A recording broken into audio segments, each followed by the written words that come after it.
गोजोननि बारजों बिटिआराव गोबानानै लाबाय जिउ बे दोलोनिफ्राय होदों आरो माबायदि नोंथांनि देरहानाया बेखौनो दिनै जोङो इउपिपिएल दोलोनिफ्राय जोंनि सुक्लाय सेरफां समष्टिनिफ्राय जों होदों बिजाथि बयबो रायजो राजाया दिनै लोब लोब फैदों बेवहाय नमिनेशन गथायनायाव आरो दिनै जों गथायखांबाय आरो गथायखांनायनि उनाव दिनैनिफ्राय जोङो प्रस्तुत जागोन जे जोंनि सुक्लाय सेरफां ओनसोलाव जेसेबां सुबुरि दङ गामिफोर दङ बेवहाय हाबनानै जोङो प्रसार खालामनो थाखाय थियारि जानानै दङ आरो सिगांनिफ्रायनो हाबबोबाय थादों दायो गोख्रोंनिफ्राय गोख्रों जोङो हाबलांगोन आरो बयबो आइ आफा रायजो राजा बिभिन्न जाति जनगोष्ठी जोंनि प्रमद बर' सारनि दैदेननाय जे सरकार सोलिदोंमोन आरो प्रमद बर' सारनि दैदेननाय जे इउपिपिएल दोलो सोलिनाय बे दोलोनि नीति आरो आदर्शखौ मोजां मोननानै बयबो आइ आफा रायजो राजा बिभिन्न जाति जनगोष्ठीनि भटार आरो बुद्धिजीबी आरो बिभिन्न जाति जनगोष्ठीनि जेफोर माने दल संगठनफोर बिनि दैदेनगिरिफोर बयबो इउपिपिएलखौ हेल्प खालामनो थाखाय बयबो थियारि आरो प्रमद बर' सारनि जे सरकार बे सरकारखौ लाबोनो थाखाय थियारि आरो प्रमद बर' सारखौ पुनरबार शिफ्ट खालामनो थाखाय थियारि बेबायदि हिसाबै सुक्लाय सेरफाङावबो फैबाय थानाय समाव इउपिपिएल दोलोनि बिजाथिखौ बयबो रायजो राजाफ्रा देरहानो थाखाय रेडि जानानै दङ आरो फैबाय थानाय समाव जे 22 तारिख इलेक्शनाव ट्रेक्टरनि सुबियाव भट होनानै जोंनि जे सुक्लाय सेरफांनि इउपिपिएल बेखौ देरहासारनाय जे देरहागोन बेयो रोखा जानानै दङ 29 सुक्लाय सेरफां बियाबाव नोंथांखौ मानि थाखाय रायजो राजा बरायदों दिनैनि तारिखआव सुक्लाय सेरफाङाव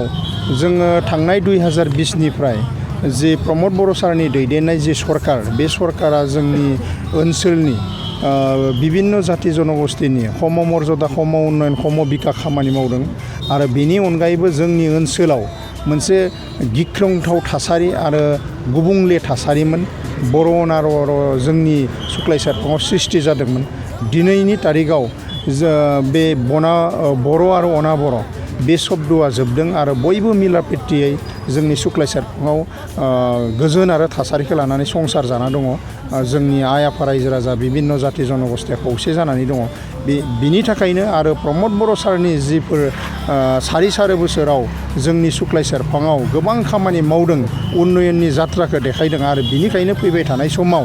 22 तारिखै जानो गोनां जे सेप्तेम्बराव जानो गोनां इलेक्शनाव सुक्लाय सेरफाङाव इउपिपिएल दोलोनि जि ट्रेक्टर सुबि बेवहाय भट होगोना रोखा जानानै दं बेसेबां भट मोनगोन नोंथां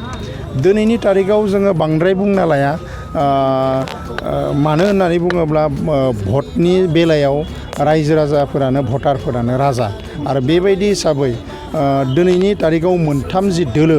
इउपिपिएल बिजेपि आरो बिपिएफ बे मोनथाम दोलोनि गेजेराव बयबो जोंनि सुक्लाय सेरफांनि रायजो राजाफ्रा बुंलायदों बा भटारफ्रा बुंदों बुद्धिजीबीफ्रा बुंदों दल संगठननि नेताफ्रा बुंदों दा बेबायदि हिसाबै इउपिपिएलआनो साबसिन बेवहाय माने गोख्रों माने मा होनगोन बेखौ अर्गेनाइजेसना दोङो आरो बेबायदि हिसाबै आरो रायजो राजाफोरजों सोमोन्दो दङ बेबायदि हिसाबै जोङो फैबाय थानाय जि 2022नि इलेक्शन बे इलेक्शनाव 100% देरहागोन रोखा नोंथाङाथ' सुक्लाय सेरफांनिफ्राय देरहागोन जुदि नोंथाङा देरहाखांनायनि उनाव नोंथांनि दला सरकाराव फैयाब्ला नोंथाङा सरकाराव फैनाय दलाव बारगोन नामा 100% बिसास दङ माने सुक्लाय सेरफांल' नङा बिटिआर ओनसोलनि जिफोर समष्टि दङ बे समष्टियाव प्रमद बर' सारनि दैदेननायाव फिन सरकार फैगोन आरो फिन प्रमद बर' सारा सरकार माने शिफ्ट जाफिनगोन दा बेबायदि हिसाबै बयबो आइ आफा रायजो राजानि लुबैनाय बायदि जोङो सरकार दानो हागोन रोखा